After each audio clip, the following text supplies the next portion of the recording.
This is Jason Scott. You're listening to the Jason Scott Talks His Way Out of It podcast, a podcast about history, technology, and getting myself out of debt.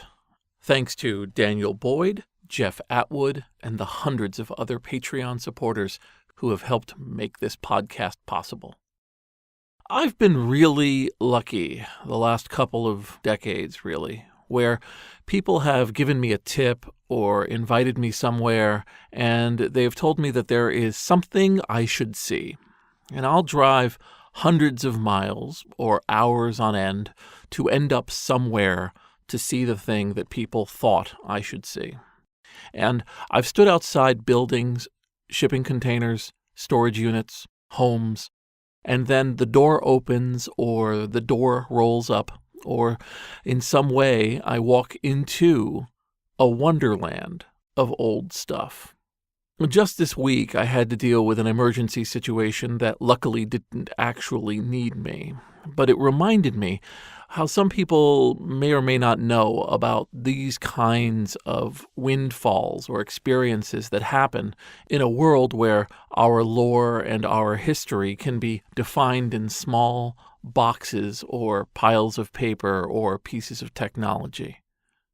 What does it mean when you realize that you may be the only step between a piece of history existing for a few decades longer or utterly disappearing into oblivion? So for this episode, I'm just going to focus on a couple stories of stuff that I've had to deal with over the course of the last few years in my role as the Angel of Death. I'm known for doing things with websites. The thing with websites is that, with the exceptions of ones that have weird backends that are obscured and shadowy, most of them are just simply collections of static data. You go to a website for a restaurant that's closing. It'll have a menu, or it'll have some description of what they're serving or the history of the restaurant, and it'll all fit into a surprisingly small package, maybe 20, 30 megabytes. It's all very easy to find. Everything links to everything else.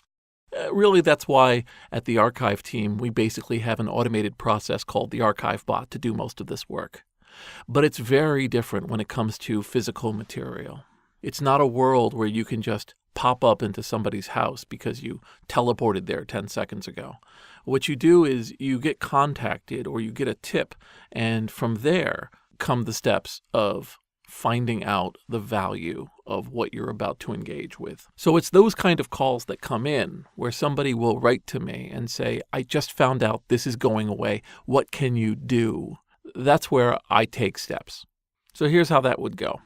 Recently, I got contacted by somebody who let me know about an ongoing situation in an abandoned office building in Audubon, Pennsylvania. Now, Audubon, Pennsylvania happens to be the home of MOS Technology. That's the company that made the 6502 chip and was eventually purchased by Commodore.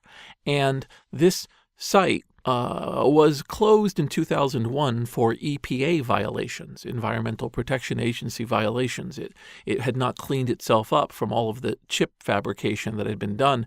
It was basically toxic and unusable. But it turned out that a new owner had purchased the building in 2017 and was cleaning it up to be demolished and then building new property over it. And the contractor who was sent in to clear out the contents of this old abandoned building found in multiple rooms that there was Commodore equipment.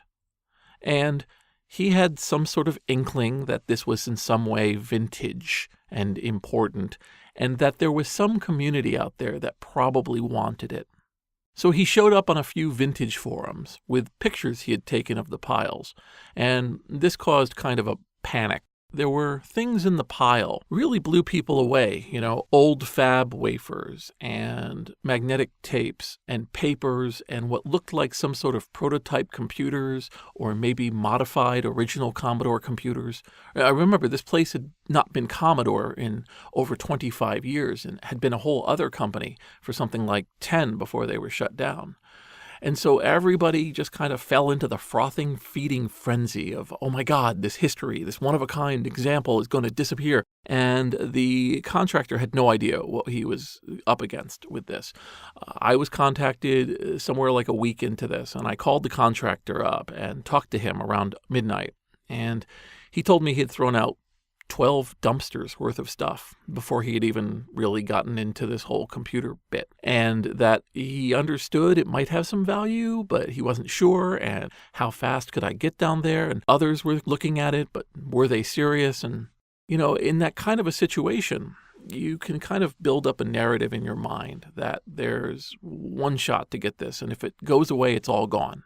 And it felt that way with the Commodore equipment because, my goodness, a vault of old Commodore history was on its way out. Now, it turns out that there's plenty of people who have the skills and the ability to get down to that building. There were people from the Vintage Computer Federation who showed up. There was a wonderful ex-employee named Bill Hurd who actually co-designed the Commodore 128. He showed up.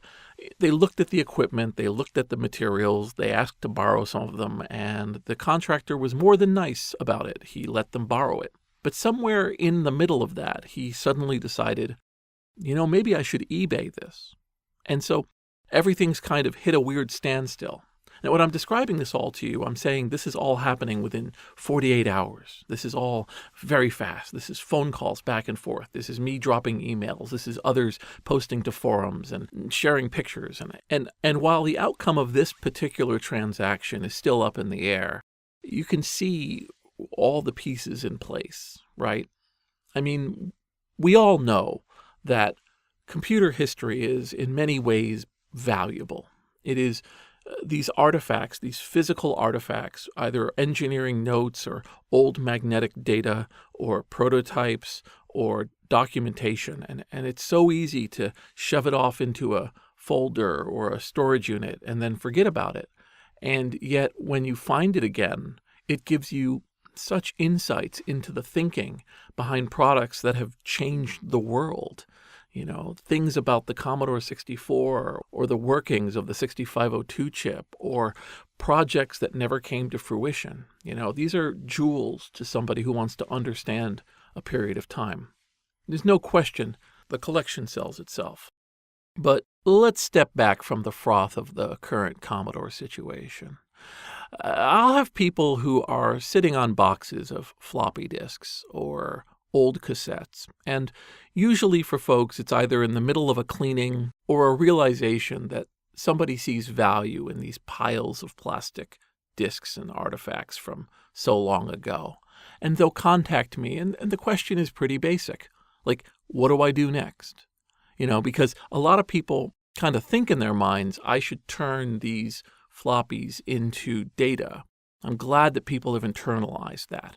But then they're not sure where they're going to get this kind of floppy drive. They're not sure if they can keep track of what things were. They don't know how to read them if they were to actually extract the data out. They're kind of in a standstill.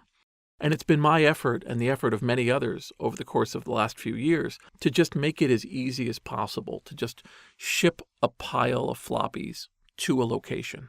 And a few dozen times in this year alone, people have mailed me collections of floppies, and then I go through them, and I look at them, and I try to figure out what's on them, and I turn them into disk images, and then any ones I can't read, I then give over to a number of specialists, including 4AM and the C64 tape archivist and Kevin Savitz and many others who have the stuff right there ready to go if I can't do anything with it. It's kind of interesting to watch 4,000 floppies become 10 or 20 megabytes worth of data and then mailing the stuff back to people, telling them, thank you, you did it, your story's over. You've got the data in a zip file I was able to attach to the mail. Other times, it gets more complicated. You'll have a collector. Collectors, well, there's a lot of positives and negatives to really dedicated collectors. You get people who really fall in love with a certain kind of company or a certain kind of genre, and they go out and they start buying up examples of that company or genre. And they get through the standard stuff pretty quickly, and then they start finding that instead of spending $5 or $10 for an item, they're having to spend $50 or $60 or $100 for an item, and then it gets into the 500, the 1,000, the multi-thousand, and now your relationship to this history is a little different. Maybe you're not as quick to mail it out to some weirdo in New York to have him image it.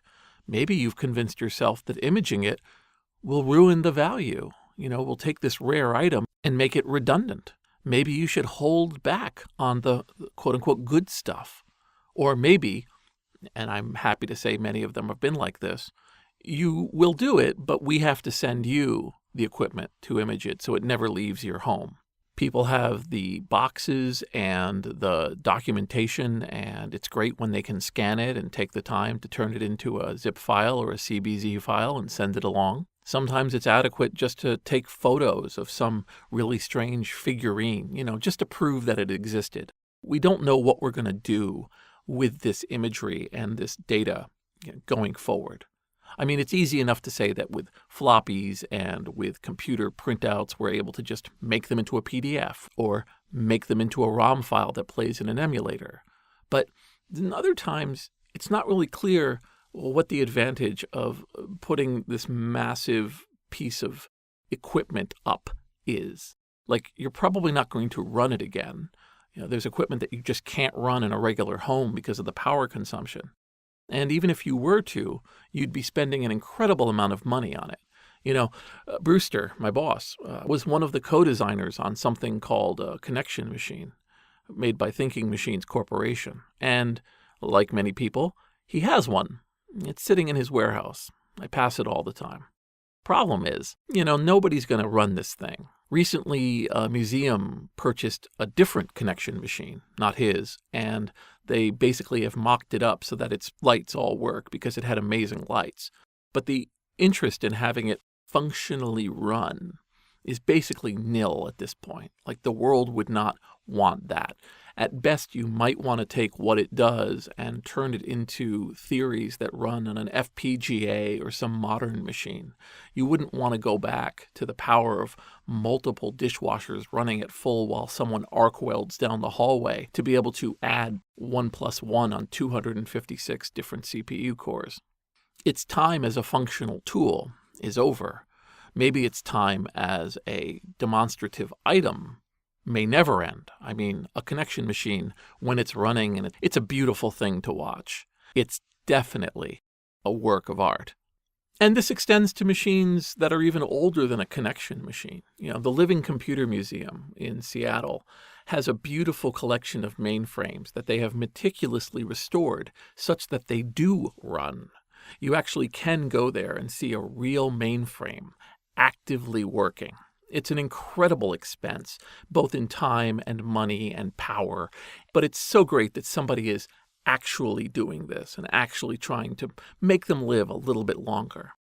But that won't always be the case. The expense of bringing a machine like that back to life, a machine that at its time was worth tens of millions of dollars and could cost you thousands of inflation-adjusted dollars. We don't need that. That's not going to happen. That's not what we would call future-proof. Recently, a collection of Amiga computers that had been given to me by Len Tower Jr., one of the co-founders of the Free Software Foundation, found its way to California, where one of my colleagues, Tim, went through these very old Amigas. This was like an Amiga 3000, an Amiga 2000, that had been living and running in the early 90s. His job was to somehow bring them back to life. It turned out it was a really complicated situation. When Len had finished with those machines at the Free Software Foundation and needed to store them, he put them in a barn. I mean, that's what he had. So they went in a barn.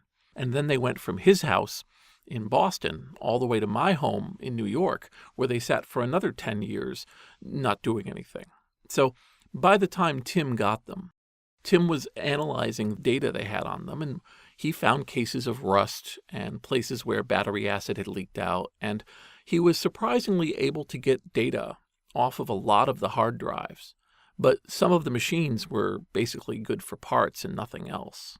And I don't really cry for these machines. I mean, they were destined to be thrown out, and they weren't thrown out. And so being able to at least get the data off them was better than nothing. And actually, to be honest, it's better than nothing is the refrain of a lot of what we have to deal with in the world of saving old history. But getting back to these caches of materials, probably the big one that everyone knows about related to me is the big manual warehouse save.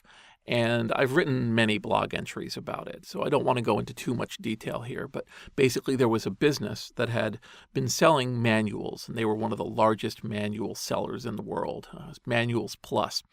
And Manuals Plus was one of multiple businesses that the owner was running. And he was moving his building, and he just didn't want to spend the money. He figured it was something like $200,000 to move all of this material to a brand new climate-controlled location. So he was going to dump it. And I got a tip-off, and I showed up, and with the help of dozens of volunteers on the ground and many more dozens dropping money, I was able to oversee the rescuing of something like 75,000 manuals, many of which aren't anywhere else in the world. And just the process of going through a massive warehouse and then putting all of the remaining items into banker boxes that then went into a storage unit set, and then that storage unit set moving to a mall and an unused store, and then going from that unused store and then being shipped to California, where they are now all sitting inside of shipping containers inside of a warehouse in California. I mean, that was a major operation. I think I can only sustain those cost-wise and time-wise maybe a handful of times in my life going forward. I mean, it will have to be something really out there to get my attention. It's just no way around it. It's just so much effort. But more often than not, it'll simply be something like a pile of boxes. Somebody will have 10 or 15 or 20 boxes that they kept in their home from when they were a ham radio operator, or when they ran a computer store, or when they were some sort of operator for a technical endeavor. And now they're thinking about getting rid of it, or even more sadly, their descendants are trying to come up with what to do with it. And I find that people are very open to just having it all get hauled away as long as they know it's going to a home that will make sense. Let me tangentially say that there is unfortunately a narrative in all this where people try to figure out what's the value. And I mean not in terms of history. I mean like the pure mercenary idea that somebody has some old item, a bobblehead, a chip, a piece of documentation, an autographed item, and they think that it may be worth a lot of money, and that where possible, they would like to be able to go on to the Antiques Roadshow and turn something that they didn't do anything for, that just lay around in their lives or that fell into their lap, and turn it into cash. And that thinking, while definitely wonderful for somebody who's looking for dreams to find, just gets in the way of the work I do. I always make clear that when I take stuff from people, I'm not going to turn around and eBay it and split it apart and turn it into nothing. You know, I was contacted by a collector last week because I have been uploading thousands of CD-ROMs that people have been sending me or that I've had, and one of them was a beta version of a program that was sent to a games magazine. And I had scanned it and taken the data off of it and put it up on the archive. And this person wanted to buy it. And I was trying to explain it's not for sale. And he was explaining to me about how he collects things associated with this game. And isn't it better if the item were in the hands of a collector who appreciated it instead of an anonymous archive? And I was like, no. My counteroffer is no. And after a while, I literally had to block him. I mean, he was really trying to wear me down. So no, I don't really buy into the whole money thing. And as soon as somebody starts to bring up money, I basically have to kick into a mode that I never like, which I call dumpster -1. When I found out that the Chicago Sun-Times were going to dump something like 15 file cabinets full of promotional movie material, I showed up and got into their phones and up and down the line, talking from their CEO all the way down to an editor who was in charge of those file cabinets, and basically explained, look, I'll take them away. I have no interest in this material beyond maybe scanning some of it, and I simply am offering to be the last stop before you throw it in a dumpster. Now, as it turned out, that worked out nicely. There was a university that has all of Roger Ebert's archives, and many of these pictures in the Chicago Sun-Times archives had been used by Roger Ebert for the movies that he reviewed. So it was wonderful that they actually went and got paired up with the rest of his work, a much more complete vision. So that had a happy ending. But I was more than willing to be that dumpster -1. And people out there will have material and they just don't want the trouble of trying to come up with metadata and analysis and in some way curating it for the benefit of some institutional body. I was contacted by an institution asking, so what's your secret? And I don't think it's much of a secret. My secret is I tend to say yes. I tend to say, okay, I'm definitely going to take this. I just have to work with you to figure out when, where, how, and where's it going to go. And other places will make people jump through hoops for the purposes of donating things. In fact, some will even request that you give them money for the pleasure of them taking the item. And I know there's all sorts of professional arguments for this, but what it means is a lot of stuff will end up in oblivion. Looking forward, the hunt continues. The archive is humming along in terms of absorbing collections. I am being sent lots of software, lots of floppy disks, lots of books, and I have been putting them into the maw of our warehouse and preparing them for additional sorting and turning them into, eventually, digital forms, while then storing permanently the non-digital versions of those forms. And it's going to be an exciting bunch of years coming forward. I love announcing to people what we've stumbled on or something that people have acquired or that was inside of a closet somewhere forgotten until just last month. And now we can bring to you all of these great things that somebody didn't know they had. It's a wonderful, alluring story, and I want to keep telling it. It never gets old for me. I want something that's out there that brightens people's day. It's a way of really extending life when you think about it. A person looks back and figures out what influenced them, what colors and sounds and promises made them what they are. And the fuzzy memory, while in its own way artistically beautiful, I think can be helped by having the original source material and making the stories that you tell about how these things influenced you even richer and more accurate and better documented in a way that maybe you'll inspire others to find dreams that they forgot or make new dreams or become kids again by experiencing the wonder that is computer and technology and human history. You've been listening to Jason Scott Talks His Way Out of It. I'm Jason Scott. Thanks to James Bekoyanu, Sam Johnston, Stefan Arentz, Astrid Smith, and Mark Pilgrim, along with the hundreds of other Patreon supporters who help this podcast come to life and provide a way for me to work my way out of debt. Just earlier this week, I went to the dentist. Doesn't sound like much, but I haven't been to the dentist all that much. I had some really horrifying experiences in my teens. I had a dentist who, he put 16 fillings into me in less than 6 months, and I hated dentists. And so I stopped going with any regularity. But with the heart attack, it was a realization that maybe I have to take care of myself a little better. And luckily, I only have a cavity and a filling to fix. But the fact that they said to me how much it would cost, which worked out to a few $100, didn't scare me in the least, because this Patreon has helped me have a cushion of money so that a few $100 extra that weren't expected from the last week they don't cause the panic that they used to. Without the panic, I don't get paralyzed. Without being paralyzed, I'm able to work on more things. I'm able to upload more items. I'm able to write more blog entries. I'm able to engage with folks and help save this history. So you are helping me there, and I'm never forgetting that. Thanks so much. And if you're listening to this podcast for the first time, the Patreon is at patreon.com/textfiles.